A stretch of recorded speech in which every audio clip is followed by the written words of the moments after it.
중동의 북극 카타르가 한국에 무려 208조 원 규모의 초대박 선물을 주었습니다. 카타르가 생산하는 세계 최대 규모의 천연가스를 전부 한국에 맡긴다는 계약서에 시원하게 도장을 박아버렸다고 하는데요. 바로 무려 140척의 렌치 선수들을 한국에 몰빵한 것입니다. 이로 인해 한국을 제치고 카타르의 천연가스를 독차지하려 했던 중국은 아기처럼 울음을 터뜨렸습니다. 이번에 패한다면 다시는 한국을 이길 수 없다고 생각하고 있기 때문입니다. 사실 한국은 2010년대까지만 하더라도 중국에 밀려 조선 산업이 붕괴할 뻔했습니다. 기술 면에서는 이미 시장을 먼저 선점하고 있던 일본에 밀렸고, 그렇다고 가격 경쟁력을 갖추자니 중국의 연간 전략을 도저히 당해낼 재간이 없었는데요.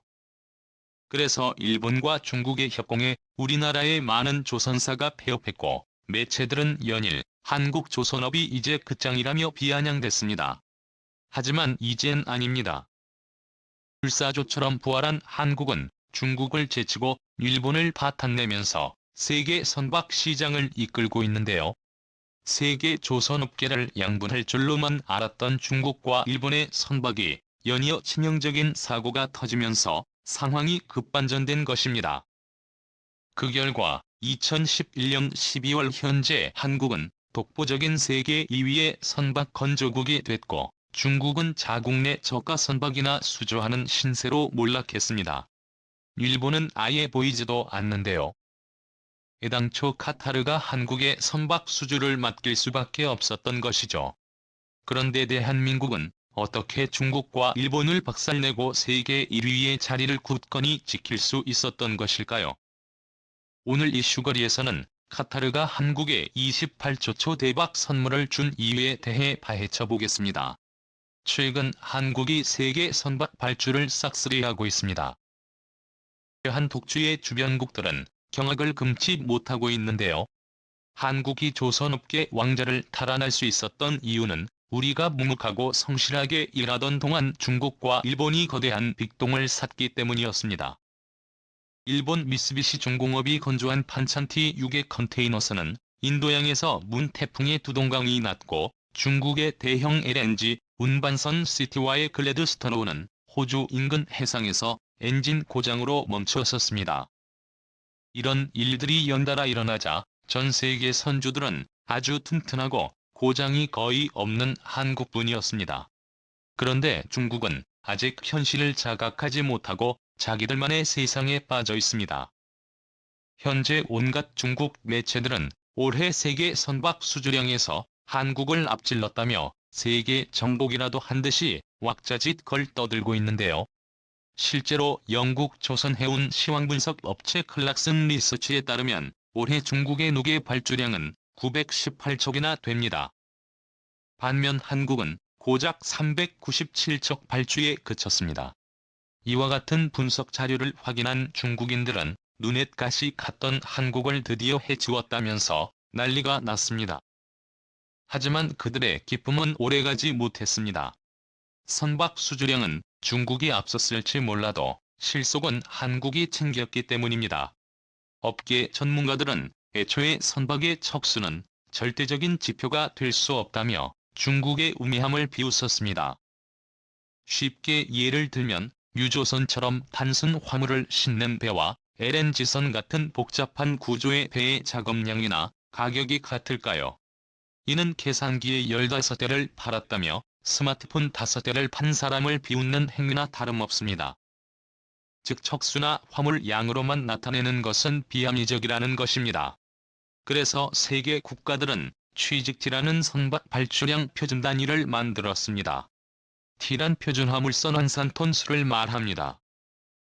화물 총중량의 여러 가지 선종별 개수를 곱해 산출하게 되는 단위를 말합니다. 다시 올해 선박 발주량으로 돌아가 보자면 중국의 올해 누계 발주량은 2구시스트입니다. 반면 한국은 96만 쉬즈티로 중국에 밀린 2위를 차지했죠. 척수를 기준으로 했을 땐 2배를 약간 넘는 심각한 격차였는데 눈에 띄게 달라진 것을 알 수 있습니다. 이런 현상이 발생하는 이유에 대해 조선업 관계자들은 중국 조선업계의 꼼수라 밝혔습니다. 중국의 선박 발주는 대부분 발주량을 뻥튀기 시키기 위한 저가 컨테이너선과 벌크선 수주에 집중되었다는 것입니다. 반면 한국의 수주는 질적으로 월등했습니다. 중국처럼 수익성이 떨어지는 저가 선박이 아니라 단가가 높은 고부가 가치 선박 수주에 집중해 성과를 거둔 것입니다. 또한 치즈티보다 더욱 중요한 것은 매출과 이윤입니다. 오직 그것을 위해 다른 나라보다 뛰어나고 경쟁력 있는 선박을 만들기 위해 노력하는 것이죠. 올해 11월까지 전 세계에서 발주된 렌즈 운반선은 590만 3,793CGD로 알려져 있습니다. 한국은 91%인 538만 8,722CGT를 싹쓸이했죠. 반면 중국의 수주는 고작만 5,072CGT로 한국의 10분의 1에도 미치지 못했습니다.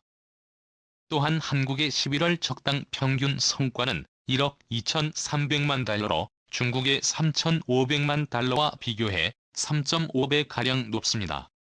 그야말로 엄청난 이득을 본 것.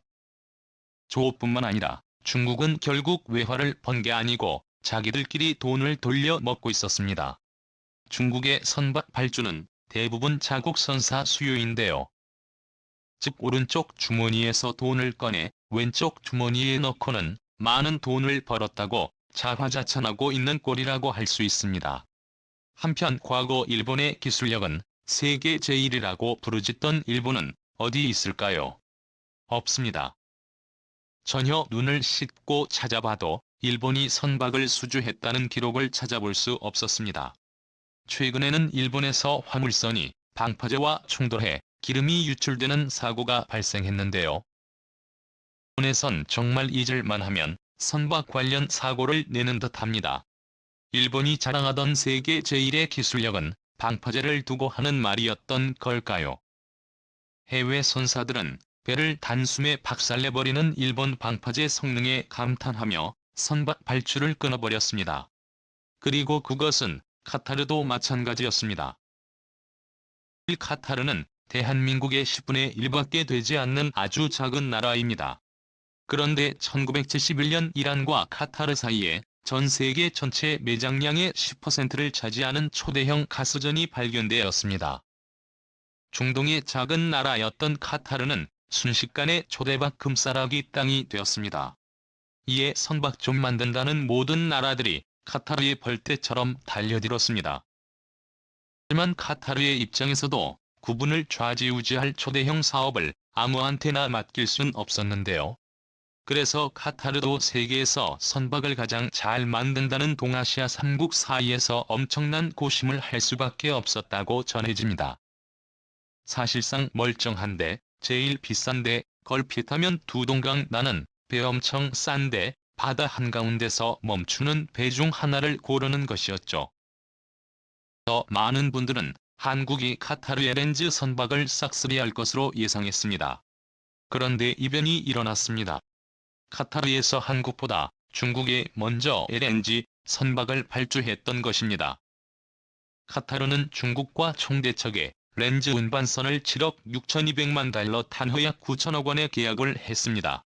이에 중국은 난리가 났습니다. 특히 중국 커뮤니티에서는 중국 조선업계의 부활과 한국의 몰락을 외치며 땅땅거리는 글이 도배가 되었는데요. 단순 게임뿐만이 아니라 중국 매체들까지 들고 일어나 연일 중국 조선업계의 승리라며 자축했습니다. 하지만 카타르는 곧 그 선택을 후회할 수밖에 없었습니다. 카타르가 발주한 중국산 LNG선이 언제 인도할지 모른다는 분석이 쏟아졌기 때문입니다. 실제로 2019년 프랑스 선사로부터 수주한 9척의 렌즈 추진선을 연기했던 적이 있었습니다. 중국은 이미 1년 이상 선박 인도를 미룬 상태였습니다. 그래 놓고도 뻔뻔하게 한 번 더 납품기한을 미루어달라고 요청한 것이죠. 반면 한국은 빠르고 정확한 일처리로 전 세계 선주들 사이에서도 아주 유명합니다. 중국이 1년 걸릴 배를 한국에 맡기면 6개월 만에 뚝딱 해치워버리니 당연한 이야기였죠. 그리고 이 사실은 중국 배의 값이 싸다는 유일한 메리트까지 해치워버리는 한국의 특장점이 되었습니다. 6개월분의 인건비까지 생각해본다면 중국 배를 쓸 이유가 전혀 없다는 것입니다. 중국의 허점이 드러나면서 우리의 애간장을 태우던 카타르 또한 한국으로 완전히 마음을 굳혔습니다. 카타르가 싼 값에 혹해 중국에 발주했던 초도, 발집은 외의 모든 LNG 선박을 한국에 몰아주기로 결정한 것입니다. 실제로 대한민국은 LNG선 분야에서 독보적이고 독점적인 기술력을 보유하고 있는 나라입니다. 덕분에 중국이 발주한 분량 외에 약 140척이 넘는 카타르 LNG 선박은 몽땅 국내 조선 3사의 차지가 되었는데요. 이 초도 발주분을 느릿느릿 엉성하게 만드는 동안 한국이 재빠르게 140척가량의 LNG선을 납품할 것으로 기대됩니다. 또한 경제 전문가들은 LNG선은 기존의 컨테이너선이나 원유 운반선보다 첨가가 높아 부가가치가 높은 선박으로 국제회사 기구의 환경규제와 맞물린 수요가 폭발적으로 증가할 것으로 보고 있습니다. 한국의 포텐 & 파트너스는 향후 10년간 전 세계에서 최소 2,500척에서 최대 3,000척에 이르는 LNG선 발주가 예상된다고 밝혔습니다. 그리고 이 중 80% 이상을 한국 조선업체가 독식할 것으로 내다보기까지 했는데요. 예정대로 카타르의 LNG 선박을 우리 한국이 모두 성공적으로 납품할 수 있다면 추후 전세계 LNG 시장을 한국이 100% 독점하는 것도 완전 꿈은 아닐 것입니다. 이상이걸이었습니다.